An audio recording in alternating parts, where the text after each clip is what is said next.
Well, hello everyone, and welcome back to the latest episode of In With the Old. We're the video podcast focused on dispelling myths, building appreciation for God's Word, and helping us all rediscover the Old Testament for the life of faith. Today we are in episode 7 on the book of Habakkuk. We're finishing out chapter 2. So the end is in sight. We've moved from kind of the key note of the book. So today we're hitting, we can say, the second major thesis of the book. Major point of God is in his holy temple. It's going to be a great time. Joining me through this process, as always, is Dr. Tim Howe. Dr. Tim, how's it going? Looking back at our previous episodes, what has been your favorite episode so far in this series?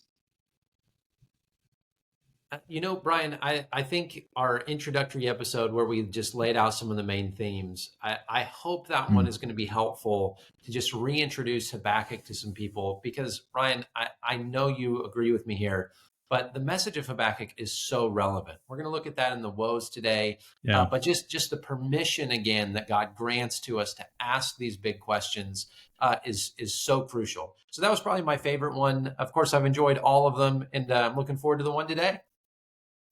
Excellent. Yeah, that was a good one. That's probably my favorite one so far as well. Stands as a good kind of like introduction to the book. And so, listeners, I hope it's been helpful for you as well.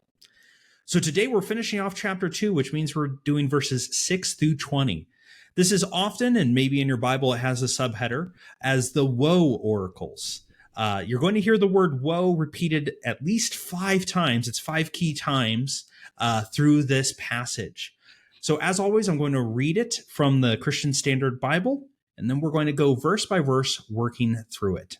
So reading from Habakkuk chapter 2, verses 6 through 20. Won't all of these take up a taunt against him with mockery and riddles about him? They will say, woe to him who amasses what is not his. How much longer? And loads himself with goods taken in pledge. Won't your creditors suddenly arise, and those who disturb you wake up? Then you will become spoil for them. Since you have plundered many nations, all the peoples who remain will plunder you, because of human bloodshed and violence against lands, cities, and all who live in them. Woe to him who dishonestly makes wealth for his house, to place his nest on high, to escape the grasp of disaster. You have planned shame for your house by wiping out many peoples and sinning against your own self. For the stones will cry out from the wall, and the rafters will answer them from the woodwork. Woe to him who builds a city with bloodshed and founds a town with injustice. Is it not from the Lord of armies that the peoples labor only to fuel the fire, and countries exhaust themselves for nothing? For the earth will be filled with the knowledge of the Lord's glory as the water covers the sea. Woe to him who gives his neighbors drink, pouring out your wrath, and even making them drunk, in order to look at their nakedness. You will be filled with disgrace instead of glory. You will also drink and expose your uncircumcision. The cup in the Lord's right hand will come around to you, and utter disgrace will cover your glory.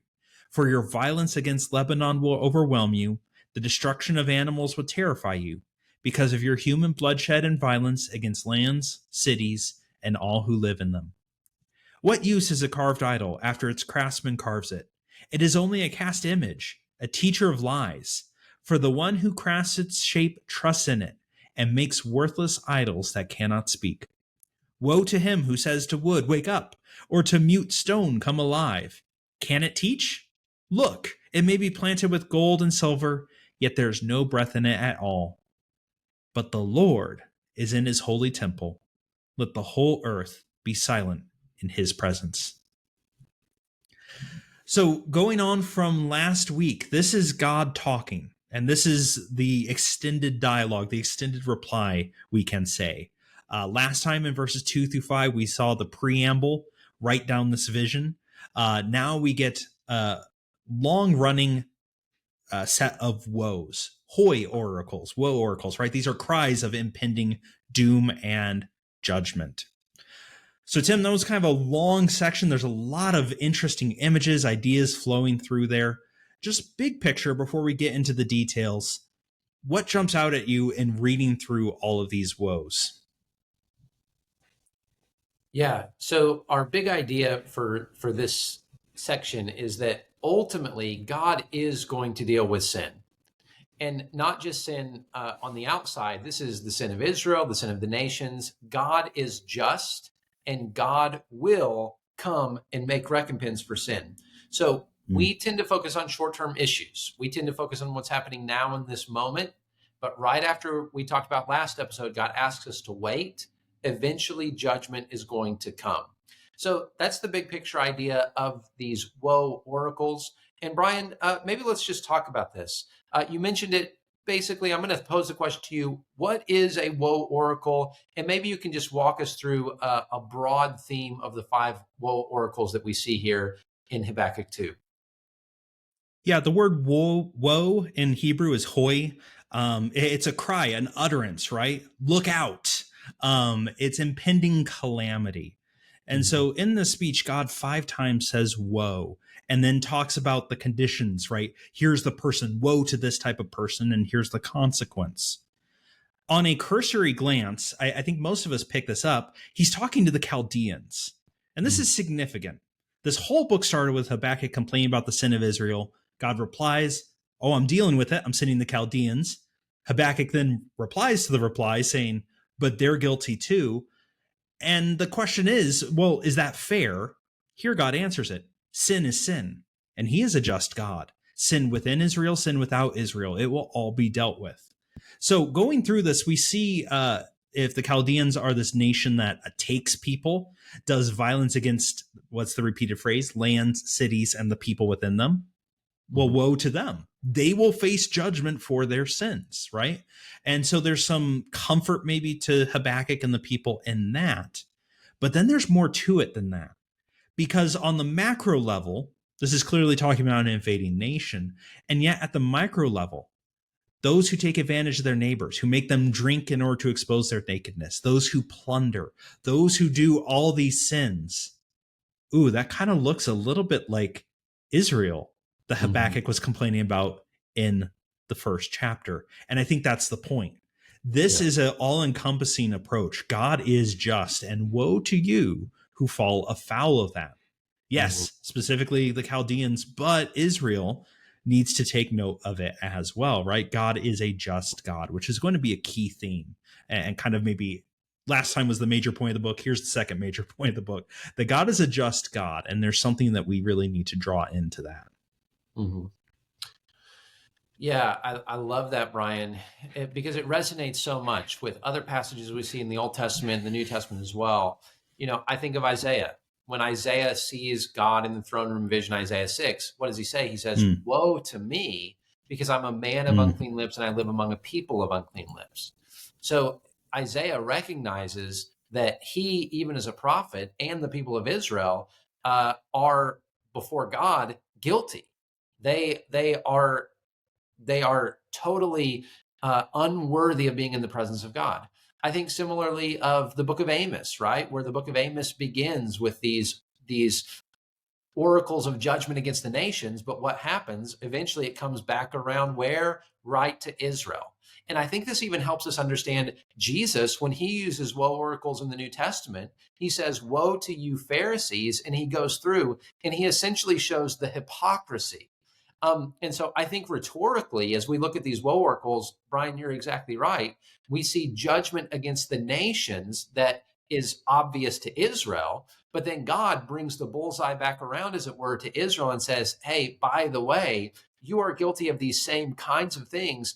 And because you had a greater awareness than these nations, if I'm truly going to judge justly, I have to judge you based on the knowledge that you have.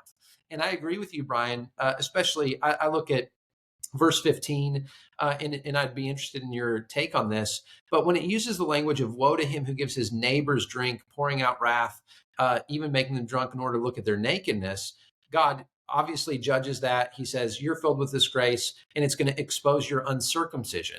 I really take both the neighbor language, because that language is common in Deuteronomy and in the Pentateuch as a whole, as well as the reference to uncircumcision. I think to me, that's kind of a snap point where God essentially says, hey, you really can't look at the nations and act like somehow you're more moral than them. And I come back to, in my own mind, what God says at the end of Second Chronicles, at the end of Second Kings, in different places, where God's evaluation of Israel is that essentially they've fallen so far away that they are worse than the nations that possess the land before them. So we see Yeah. here an indictment of the nations, we see an indictment of Israel, and in that we see the justice of God on display. That's at least, I think that's a through line here. But Brian, maybe walk us through some of the oracles in a little more detail and what you see maybe in each one. Sure. So the five woe oracles, as I was reading it, I'm sure you heard the term woe repeated. Woe 1 is verses 6 through 8. And it's a woe because they have looted and plundered the nations. They too will now be plundered. And so if we're talking about through lines, Tim, justice and retrospectively that Israel's may be guilty of these things is one through line. Another through line is that God likes poetic justice, that punishment tends to fit the crime. And we see that with each of these oracles. Here we specifically see, right, you plundered the nations, you in turn will be plundered by the nations. The punishment fits your crime. Woe 2 is verses 9 through 11. And we can summarize it as because they have harmed others, and maybe more importantly, assumed no one would know, right? You have plotted shameful things in your house where houses at that time, right? That's your private place. That's not public life. No one will know what we're doing. No, God says, your sin will be exposed. You will be seen. Woe 3 is verses 12 through 14 because they, and here it seems very much focused on the Chaldeans, because they thought themselves to be God. God himself will show that he is God, right? The glory of God's majesty and power will fill the earth, and all their kingdom will amount for nothing more than a little bit more tinder for the fire. It's a pretty powerful image, especially right in an Old Testament where hellfire and brimstone of hell is not an image we find in many places. Here's kind of an interesting burning at the end of the world image. One of the first places we get that in the Bible, actually. Woe 4, just kind of summarizing all of them real quick, is verses 15 through 17. Because they have abused and humiliated others, they will now be humiliated. And there's covenantal language, Tim. We can circle back on this as well with uncircumcision. I think most definitely at play. And then finally, woe 5, because they have called out to idols, God will call them to be silent, right? You will lose your voice to be able to talk. And we can drill, there's a lot more to drill in there, but that's the fifth woe, as it were. So in each one of them, there's this kind of sense of poetic justice and judgment for their sins. And Tim, I think one of the things that always strikes me about this list is how comprehensive it is, touching on a lot of different aspects of life, touching on not just the macro affairs of nations. Of course, you plundered and attacked, right? Everyone knows about that. But you plotted shameful things in secret, and God is calling it to the mat. I think this is a beautiful answer to Habakkuk. Don't you see, right? And God's like, oh, I saw it all. And I will judge it all, right? There's nothing being left off the table here.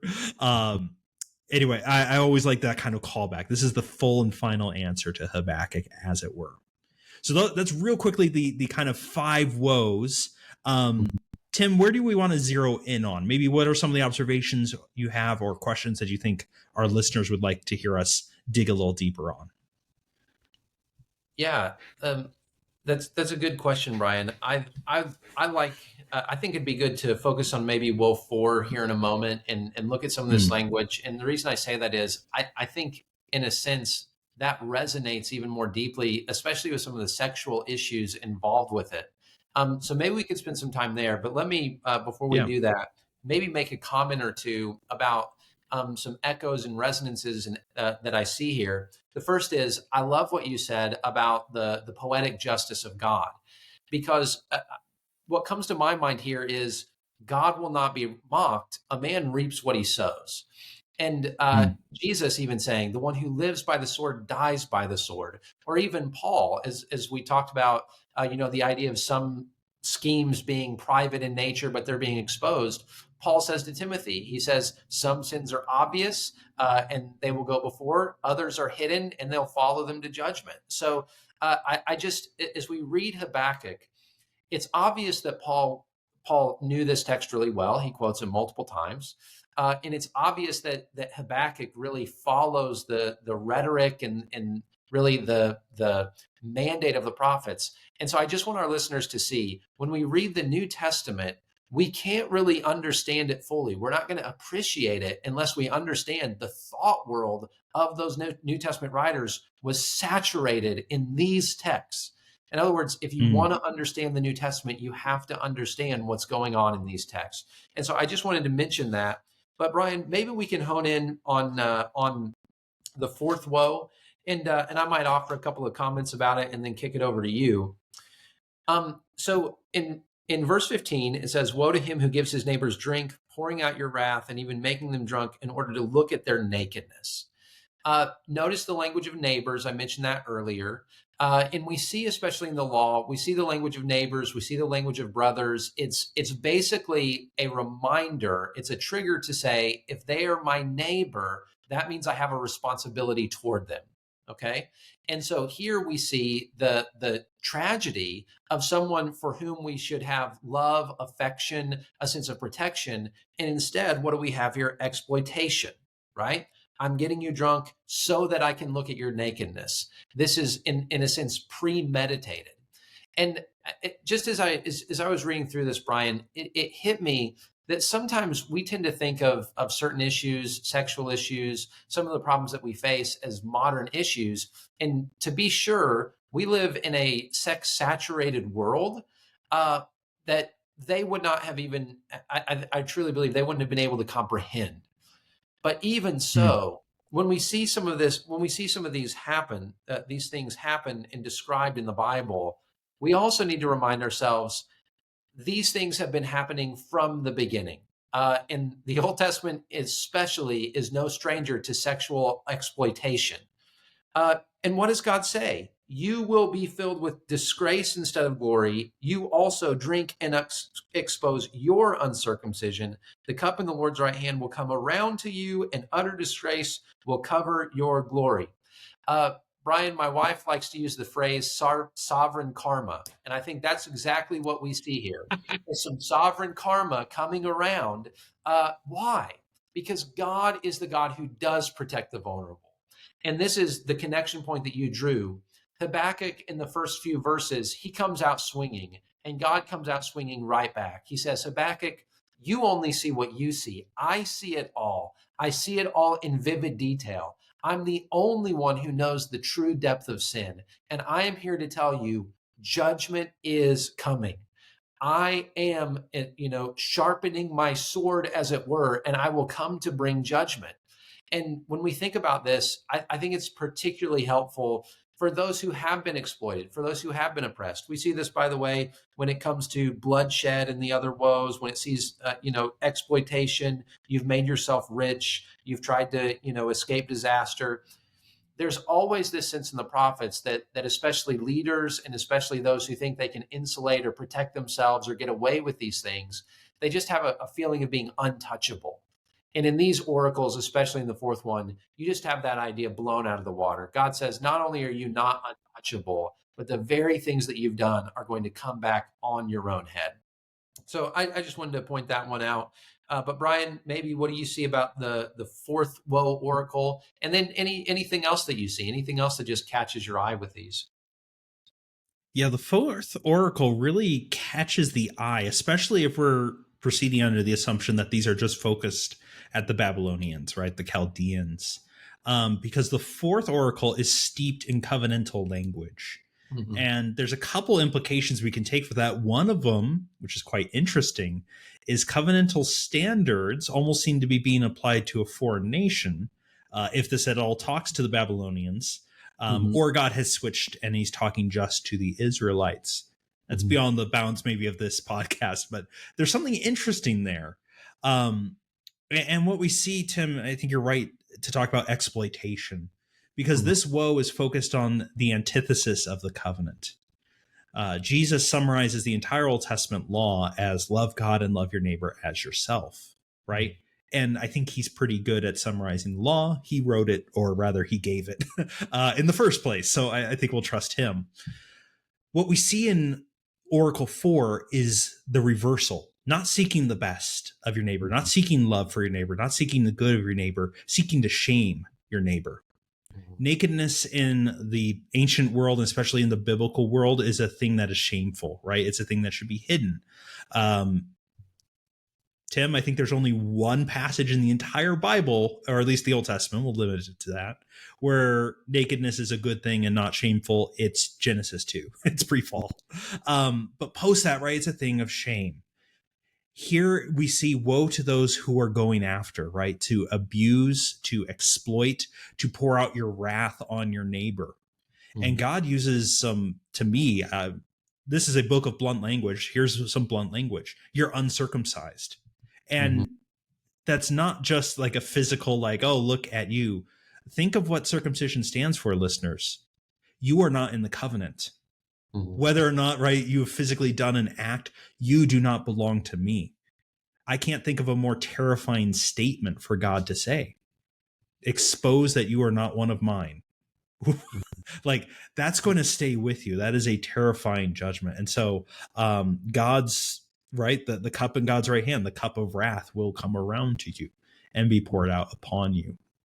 So it's an important, and I think, Tim, you're right to point out this can be a comforting truth if we have felt like we're the victims, if we're the ones whose nakedness have been exposed, figuratively, literally, however you want to say that, right?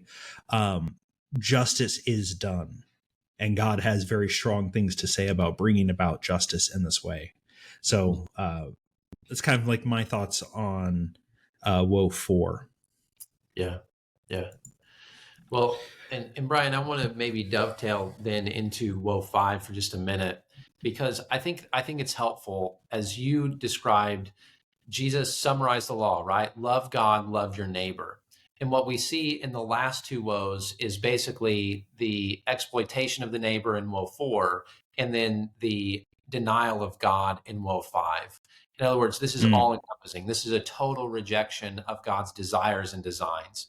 And in Woe 5, it's about idolatry, right? And this has resonances. You maybe think of immediately like Isaiah 40 through 49. I mean, these kinds of passages where God, speaking to the nations as well as to Israel, says, your idolatry is absolutely foolish. And God really, in a sense, mocks. He says, woe to him who says to wood, wake up, or to mute stone, come alive. Can it teach? Look, it may be plated with gold and silver, yet there's no breath in it is all. But the Lord is in his holy temple. Let the whole earth be silent in his presence. And what is this? This is a challenge to the readers to say, okay, am I trusting in the Lord? Going back to what God said, the righteous shall live by its faith or its faithfulness. Am I trusting the Lord? Am I trusting enough to obey when he tells me to act? Am I trusting enough to rest in the goodness of his plans? Idols always fail to deliver. God wants us to demonstrate our love for him by our love for others. He wants us to demonstrate our love for him by an exclusive love that doesn't look for answers, for peace, for protection in other ways. And so I think that just dynamic between Woe 4 and Woe 5 is helpful as a summary of God's expectations in the law. But Brian, maybe give us some final thoughts here on Woe 5 or any of the others, and bring us on home. Yeah, no, you said it really well. Woe 5 is going at the fundamental thing here, right? That humanity, if it doesn't worship God, will make gods for itself. But what good do they do? I like how the CSB puts it. Can it, right, the idols, can it teach? Because God can teach. He has a law. And there's implied in that, right, a question. Have you studied it? Have you listened? You come to me with questions, but have you heard what I have said? Right? Can these things teach? These idols, these idols were made in the ancient world, Tim, right? Because people wanted to commune with the gods. They wanted some way to reach the divine. And here we see those thrown away. No, those don't do anything. Those don't help you. What does help you? God is in his temple. God is on the throne. Mhm. That throne, by the way, the footstool of that throne is in the temple itself, right? It's the Ark of the Covenant. And so there's this kind of challenge question. Have you heard who God says? Do you know who God is? A God that is transcendently sovereign. I like that phrase as a description of God's being presented here. Let all the earth be silent before him. All people owe allegiance to him. We can trust him. There's no one else above him, no one else beside him, no one else that can gainsay his word, right? We should fear him and we must worship him. There's a lot of really important theological truths that I think flow out of this, this idea that God is in his holy temple. The passage that comes to my mind, Tim, you brought up Isaiah, that came to my mind as well, but also the Psalms. Be still and know that I am God. That be still is not like meditating, not like humming. It's literally stop fighting. Be still and know that I am God, right? And we see that word here. And listeners, I do find it quite fascinating that God does tell the prophet, shut up. You need to be quiet and you need to listen. But it comes in Habakkuk 2:20, not Habakkuk 1:1. God let the prophet really go. He let him challenge. He let him ask questions. And God has answered. God has worked through things. And he has eventually reached the point where he says, be still, be quiet, know that I am God. Not because he's shutting down debate, not because he's shutting down questions, but because we've reached the point where Habakkuk either trusts or doesn't. No more words are needed here. You have what you need to know. What will you do with it? Yeah. I always love that this is so deep into the book, right? Be still and know that I am God. I think that helps us in the midst of difficulty of suffering. It helps us trust and remember that we aren't God. We don't have the perspective to understand everything. And that God's perspective is always much sharper, much more integral, and much more far-seeing than our perspectives are. We tend to be very short-sighted. We tend to be very shallow when we deal with issues. And throughout this book, God has been showing, no, I have a much greater care and a much greater plan than you often expect that I do. The Chaldeans will be judged. The Israelites will be judged. You will live, God says to his people, because I have said so. Habakkuk 2:4, right? So now is the time to be quiet. Now is the time to reflect. Do we trust? And that's where this book is going to go. This is the end of the debate between Habakkuk and God. In chapter 3, we're going to get a poem. And that poem is the prophet reflecting on this be silent. Having spent some time thinking about it, he comes to some theological conclusions. And we're going to look at that next time. So Dr. Tim, thank you for going through the woe oracles with me. Listeners, we hope this has been helpful and interesting to you.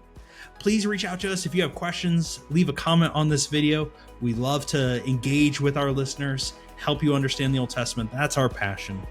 Hope you'll join us next time for a really great episode on chapter 3. And until then, stay cool and stay old.